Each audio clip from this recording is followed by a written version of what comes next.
Listen, guys, cops, police officers, beat officers, they don't go out in blizzards. Not even the state troopers will in Alaska. It could kill them. They're not going to go out in blizzards. They're not going to go through the blizzards to get to you guys as the militia. They have to go through the hardest thing, which is the cold weather. The Russians froze to death.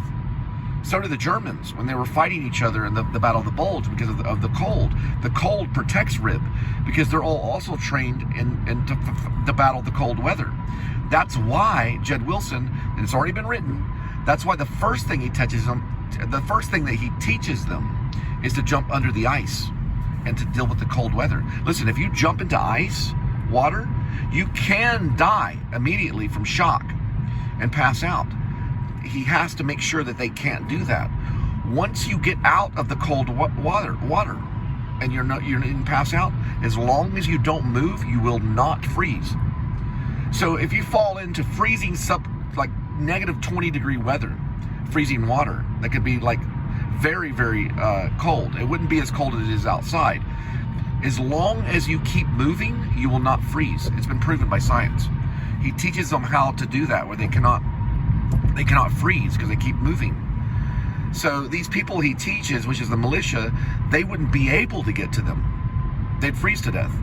So they use the cold weather, and a lot of these guys were living in trash cans. Yeah, they only hire people that were already houseless, that survived. There was a guy in Maine. This is a true story. This is actually, that's why it's a book too. What you're listening to is a book, by the way. It's actually a novel. But there was actually really a guy in Maine that he went through 20 winters living underground. He lived underground. So he lived underground. And he lived he had all these sleeping bags, and he dug this little like hole in the ground. It was very, very deep. And all these sleeping bags underneath was a butane tank.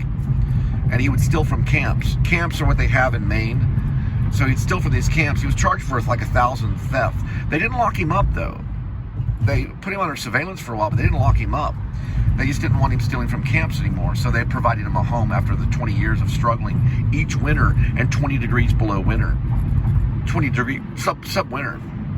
We're talking about the coldest weather that you could possibly, I got to meet an agent because he's going to help me with some of the story. I'll be right back.